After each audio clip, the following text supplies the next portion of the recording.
Estamos juntos outra vez e nossa aula de hoje é sobre o realismo, esse movimento que vocês começaram a estudar e que vem logo após o romantismo. Estudamos o romantismo, século XIX, todo aquele individualismo, todo aquele amor sem fim, exagero, e vamos para um movimento que é totalmente contrário a tudo que nós vimos no romantismo. O realismo, ele é um movimento bem peculiar e bem pé no chão, e vou ler o primeiro pensamento para vocês fixarem essa ideia da concretude. Gustave Colbert, ele diz: eu não posso pintar um anjo, porque nunca vi nenhum. Mostre-me um anjo e eu pintá-lo-ei. Percebam, é tão pé no chão, é tão ligado à realidade, é tão ligado à concretude, que só vale o que eu posso ver, o que eu posso comprovar a existência. Eu não posso fazer nada ligado ao mundo da ideia. Eu tenho que fazer algo ligado ao científico, algo ligado ao real. Não posso pintar um anjo, embora tenha modelos, né, de anjos anteriormente pintados, mas não posso pintar porque nunca vi um. Percebem?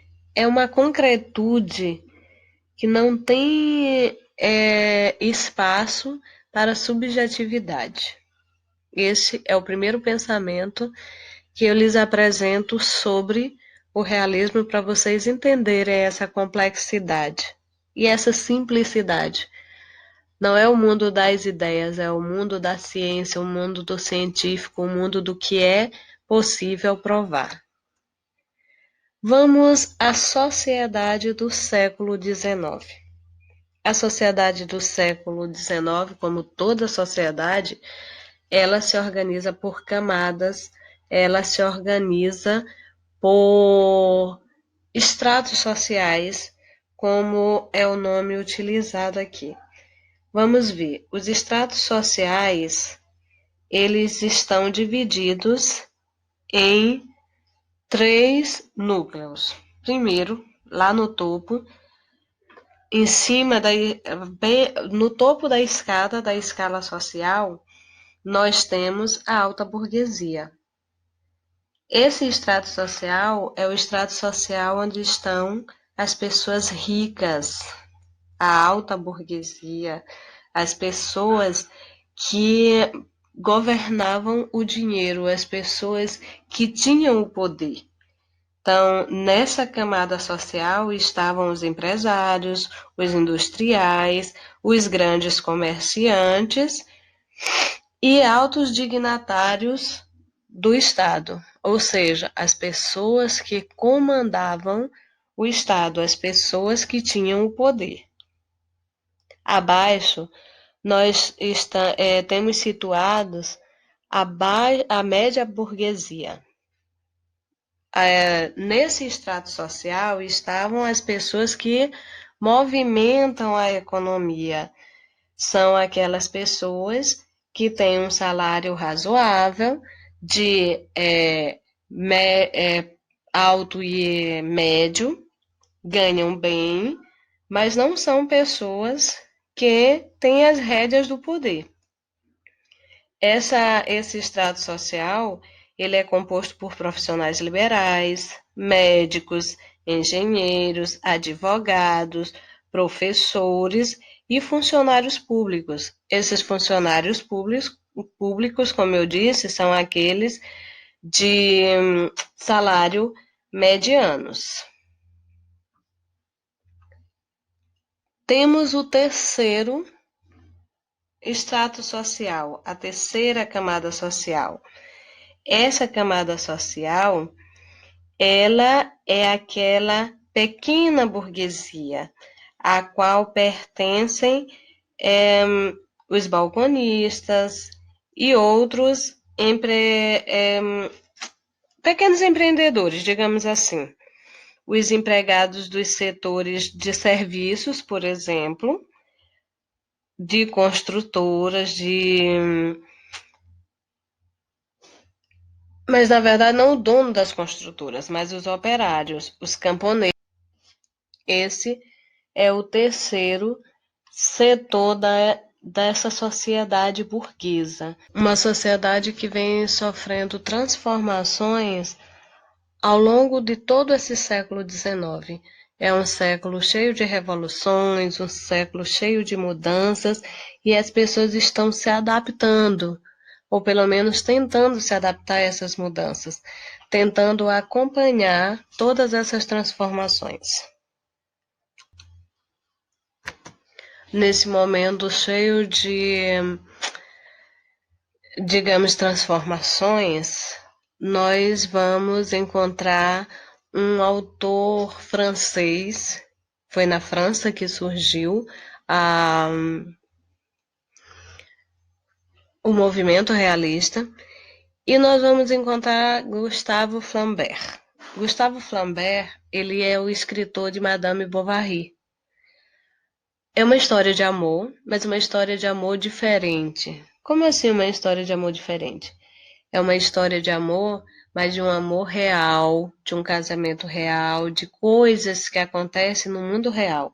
Não de coisas, não daquele amor subjetivo, cheio de fantasia, cheia de mulher ideal, cheia de pessoas sem defeitos. Não, aqui as pessoas têm defeitos. E uma das coisas que ainda não tinha se visto na literatura e que Flaubert vai enfocar em Madame Bovary é o adultério. Pensem, o adultério era algo criminoso, era algo pecaminoso, era. Não, pensem em uma mulher do século XIX, cheia de preceitos morais a seguir, cheia de regras sociais, e onde ela era idealizada no começo do século, de repente os autores do realismo colocam a mulher com o pé no chão, a mulher real, a mulher que trai, a mulher que mente, a mulher que está insatisfeita, que chora, que não é aquela deusa idolatrada, amada, que é maltratada pelo marido, é maltratada pela sociedade. Então, essa é a mulher retratada no realismo, a mulher real. E nesse romance, Madame Bovary, Flaubert mostra essa face do casamento, o adultério.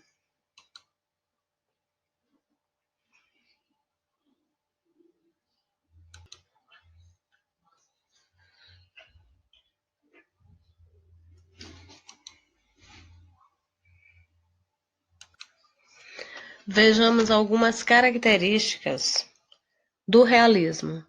A primeira delas, o engajamento social. O que era o engajamento social? Era o compromisso com a sociedade. Mas de que maneira esse compromisso era exercido? Os artistas, escritores, pintores, escultores, todas as pessoas envolvidas, os pensadores, todas as pessoas envolvidas nesse movimento realismo, elas tinham um engajamento social, elas se preocupavam com o que acontecia na sociedade, com as coisas que afligiam a sociedade em si.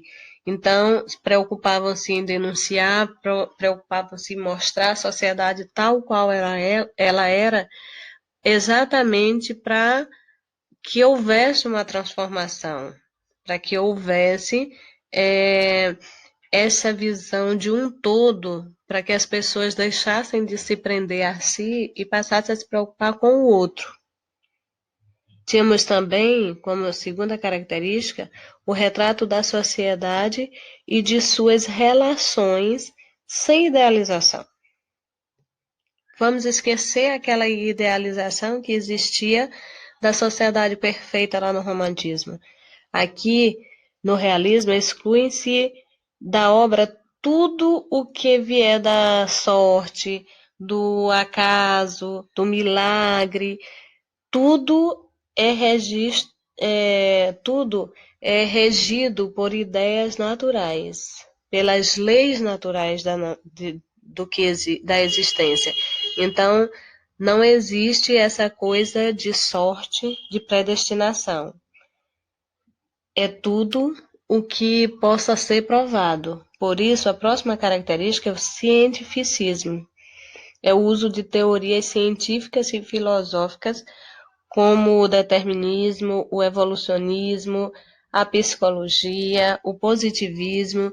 Então, a ciência desenvolveu-se muito nessa época, porque tudo era pautado no que podia ser provado. E quem prova essas ideias? Quem prova onde é que a ciência atua?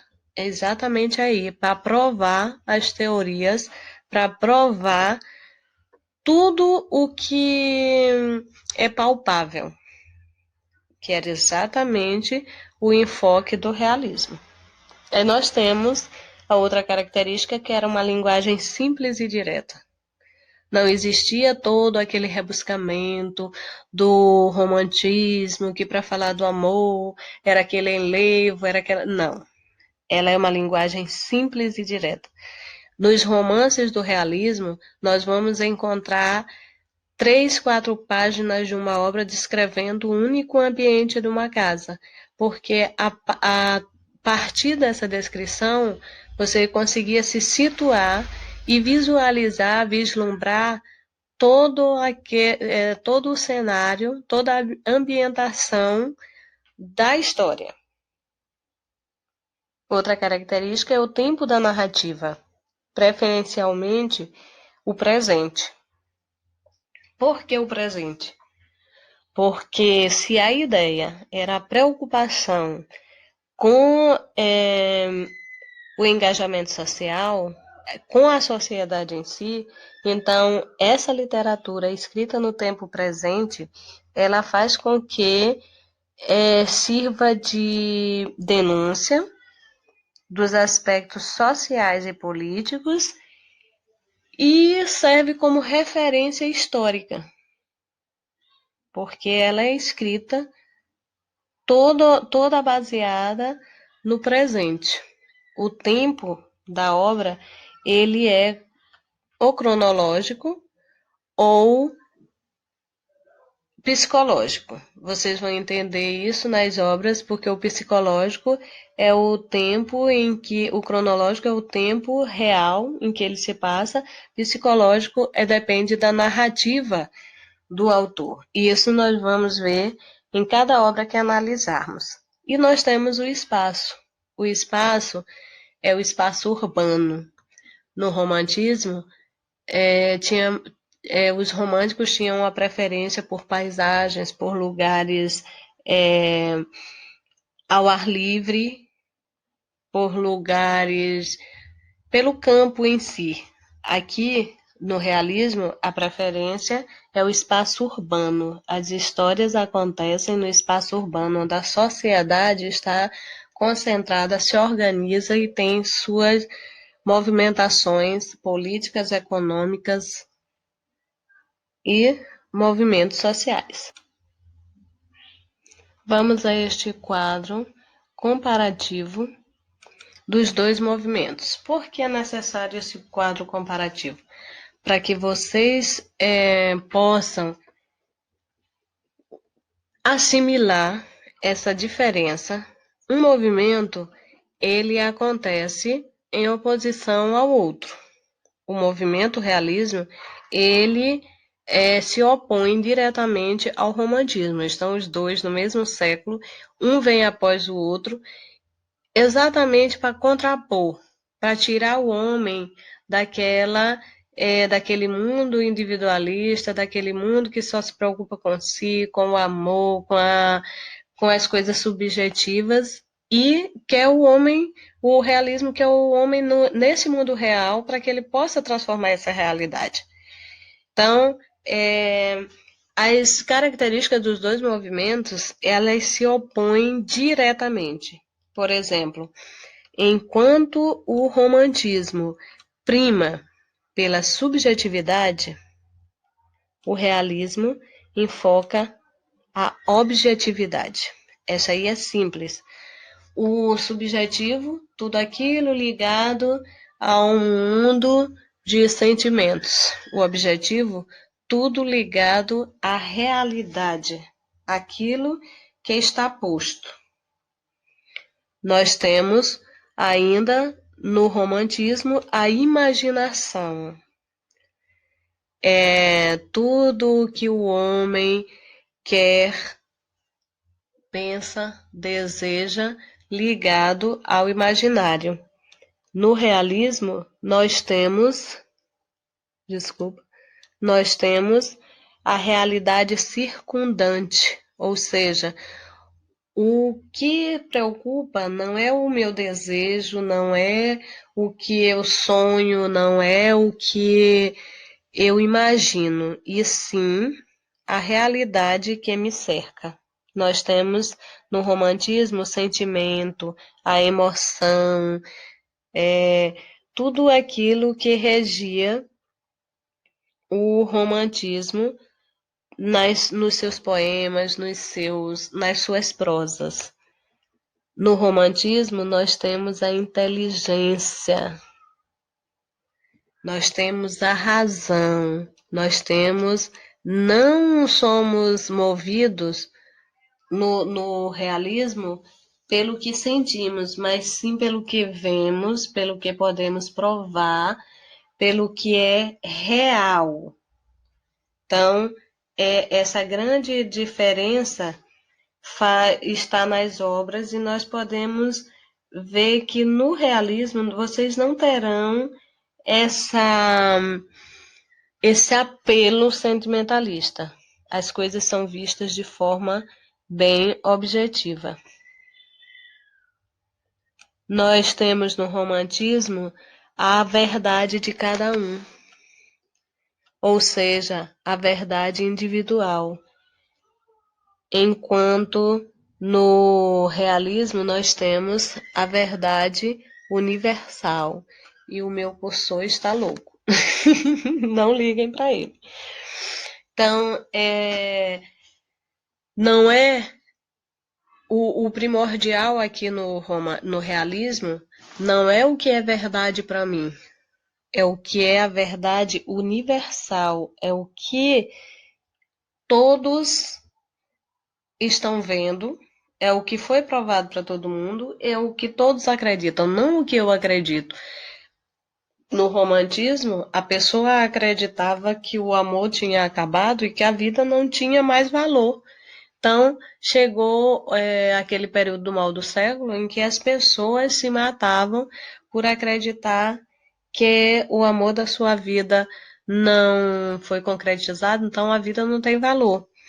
No realismo, as verdades são universais. A minha vida pode ter problemas, eu posso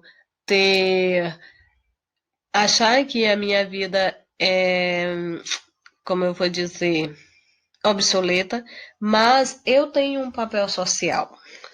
Pessoas dependem de mim, pessoas dependem do meu trabalho, então eu não posso tirar minha vida só porque eu penso isso. No romantismo, nós temos a fantasia. No realismo, nós temos os fatos observáveis. Então, não importa o que minha imaginação me leva a ver, o que eu fantasio. No realismo, os fatos são observáveis. O que importa é o que eu posso ver, o que eu posso provar. Vamos à mulher do romantismo. É aquela mulher idealizada, o anjo de pureza, de candura, de perfeição, que nós sabemos que era uma ideia do escritor, do poeta, porque as pessoas têm defeitos, não existe pessoa perfeita, muito menos a mulher. Às vezes somos. E aí nós vamos à mulher do realismo. A mulher do realismo é aquela mulher mostrada com seus defeitos e qualidades. Inclusive, no realismo, os defeitos das mulheres, eles são muito pontuados. A mulher infiel, a mulher que que está insatisfeita, a mulher que é maltratada. Então, essa mulher ela vai ser muito enfocada no realismo, mas não dessa maneira fantasiosa, de uma maneira bem real, bem nua e crua, digamos assim. No romantismo, nós temos a mensagem, ela é transmitida de forma com uma linguagem culta, em estilo metafórico e poético.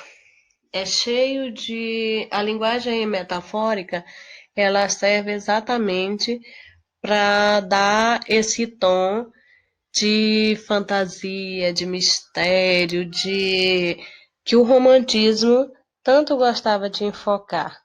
E é uma linguagem poética. Na linguagem do realismo, nós vamos ter uma linguagem culta e direta, sem meandros, sem rodeios, sem figuras de linguagem que possam fazer com que tenha interpretações diversas do que está sendo dito. Por isso é uma linguagem direta.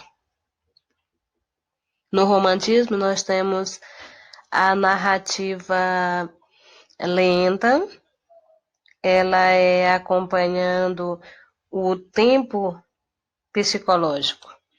Esse tempo psicológico é o tempo que acontece a história na cabeça do autor, na cabeça dos personagens, mas no realismo nós temos a narrativa, ela é de ação e de aventura. Ela segue, na maioria das vezes, um tempo cronológico, aquele tempo que pode ser marcado, ser contado, então, a partir do que a pessoa está vivenciando, a partir da realidade. Para encerrar, nós temos aqui um pensamento do nosso saudoso mestre Mandela.